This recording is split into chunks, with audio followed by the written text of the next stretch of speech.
Okay, I'm back. I have been sauteing potatoes with, they kind of remind me of Natalie potatoes, so I just got an idea. My potatoes that I always made, and everybody wanted them, and I always made them for breakfast when we'd have brunch. I just thought about the next time I make them, I'm going to make them into a potato soup because I kind of just made them similar to that. So this first round of potatoes, which were 4, because I have a total of 9 potatoes I'm putting in this soup. Whoops, I just made a big mess. But that's Natalie in the kitchen. Anybody knows Natalie? I'm not a tidy little cook, and I don't care to be, because every good artist has their thing. And I just love to cook and love to put my love in my cooking. And everybody that knows me knows that that's exactly what I do. So I decided, you know what, I'm going to combine the 2 flavors. This is the new Natalie flavor, which is in coconut oil. The old Natalie potato with my potatoes with olive oil. So I'm like, we're gonna marry the 2, and I bet it's gonna be a symphony. I can just tell already because my mouth is watering it how good they smell right this moment in time. Wish you were here. So I thought, well, I better start videotaping this because if I ever want to recreate this again, plus I'd already started and somebody may want to know, hey, I was kind of wanting to try to make this with you, kind of, sort of. So, well, thought I got to get the olive oil out.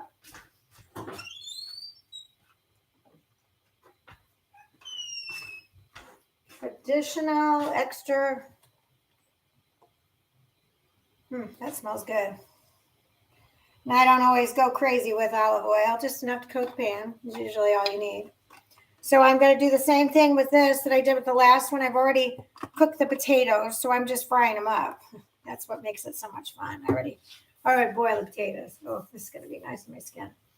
So we're going to do some fresh garlic. I did 2 cloves on the last one too. Oh boy.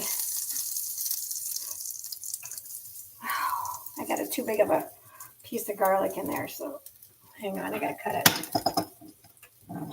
Sometimes every once in a while I get too big a piece of garlic or it's got a really tough skin and I can't get it to squirt through these. There we go. Pampered chef. Oh, love these garlic presses. It's always nice to go into a friend's kitchen and her have a lot of the same things. Not everything, because I was crazy with my cooking tools, just like a man was with their tools in the garage. So this time around, instead of mixing it all together, the pan's already hot, so the garlic is already getting yummy, yummy.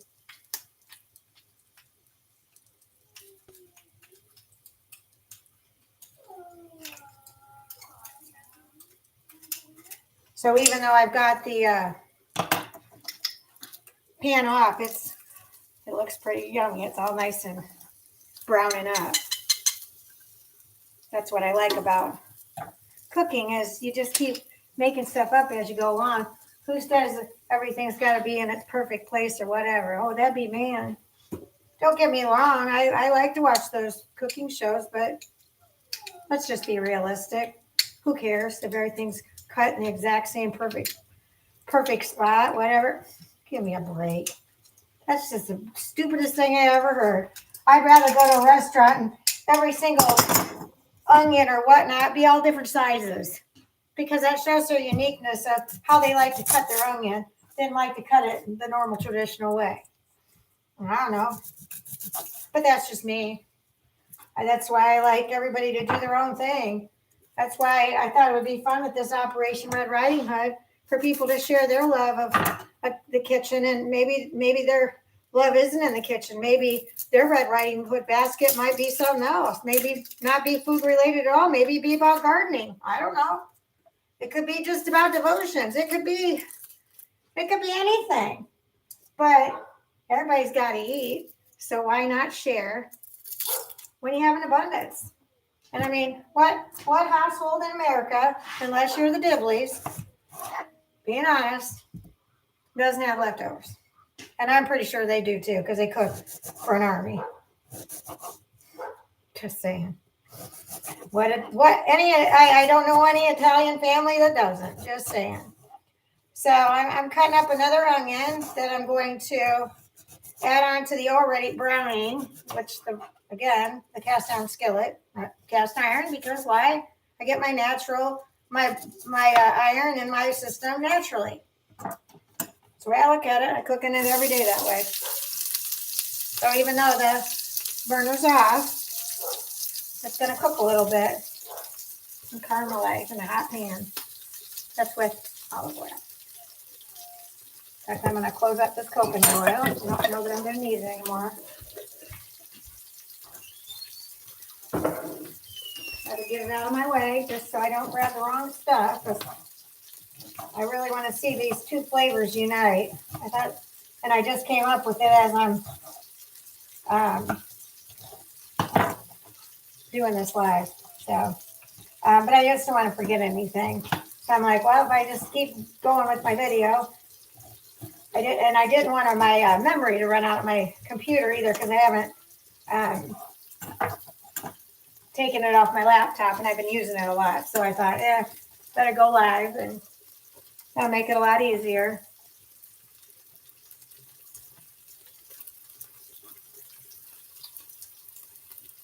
Oh boy. And this smells really good. I've added evaporated milk, macadamia, unsweetened vanilla milk, and almond milk thus far, plus the bone broth, chicken bone broth, to the already seasoned water that was used to boil the potatoes. And I didn't do them the traditional way. I did them like I do with potato salad, because I always thought that they cooked better that way. And then I'm frying them up rather than just throwing them in. I don't like mushy potato salad. Never did. And how it can get grainy I don't like that taste at all. So it's kind of fun to try different things in the kitchen. That's why I love it. That's why I thought, why not Operation Red Rising Hood? There's plenty of women that cook, and wouldn't you like to get a treat from one of your friends that is a really cool cook, or thinks that there might be something that you could use, or what? I don't know. I thought it'd be fun. And since I'm gonna only be in town at least until my birthday, maybe a little after. I decided, why not share the wealth and share my cooking, since I'm not in my own kitchen. I don't like to, overstep my welcome and start inviting people over. But who knows, maybe we could start a little morning breakfast thing or something, or a little lunch, or a fellowship. I don't know. Sounds like a pretty good idea to me anyway. So it's going to be interesting how this all works out with all these different flavors, with the butternut squash and the two different apples, the Granny Smith and oh boy, it just smells so delightful. The Granny Smith and the it is actually kind of funny. Apple for the teacher. Hi, Chris. Well, who would have ever thought I would make a soup of my old life and my new life? Let's put them together, because, after all, I am her. I'm just not her in disobedience. So, an apple for the teacher, and I was always a Granny Smith who never needed the extra sweetness, just every once in a while. Boy, is that poetic justice. Oh, that's Croissant. She's got 6 cats here, and they're quite delightful, and Hannah's having a ball with them. So if you hear a cat meow, I don't know if any of them make themselves known. I ask her if she does a lineup at night to make sure everybody's accounted for, because I don't know that I've seen them all. Oh, here she is.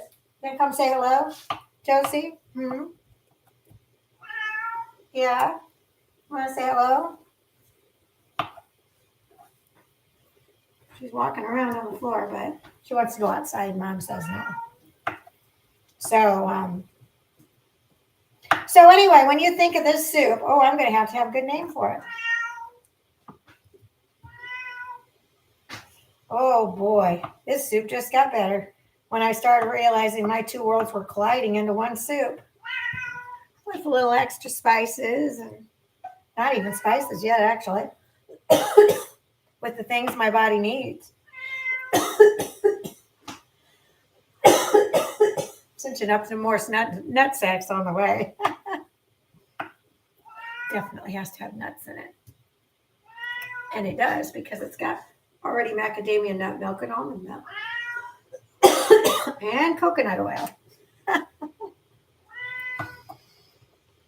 Oh boy. Because I had said, well, if I'm going to put almond milk in it, the garnish could be, because our first Red Riding Hood basket back had walnuts that I put in my brownies. Of course, Natalie loves her Hershey's. I'll never change. So I made Hershey brownies with the first set of nutsack. And I did some hammer time on them. Everybody knows, Natalie, I've had my hammer time moment. It went global, my story. I keep wanting to talk when I'm away from the front of my computer. I apologize. Apparently it doesn't like that very well. But it's amazing some of the choices you make in your younger years, and you can at least look back and laugh at it. And my hammer time moment, for anybody that knows it is a funny moment. Needless to say, the door that I replaced was over $800. So, but anyway, so I've got the forbidden fruit from the past versus the approved fruit. Granny Smith. The less sugar in the apple, the better the apple is for you. Apple a day keeps the doctor away. So I've been having fun with all these fall flavors, apples, and I haven't used a whole lot of potatoes in my cooking. But when you're going to make potato soup, I would hope the bulk of it would be potatoes. So it's kind of fun to add some other flavors to it with the squash and the apples to make it fall. And then, of course, the nutty milk. So I might come back with part 3. Not sure yet, but I thought, well, let's just do part 2 real quick as I'm cooking these up and I'm browning them. And everybody knows me, when I made my potatoes, they were always baked in the oven. And I cooked them at 500 degrees because I wanted them cooked and I wanted them caramelized. So, and I didn't use a pan to do it. I did it all in the oven. So I got to do that the next time now. I got to see how these two flavors come together in my new potato soup. So I come up with a name though. I'll be creative. I got to think about it. So love to all bunches and munches. Bye.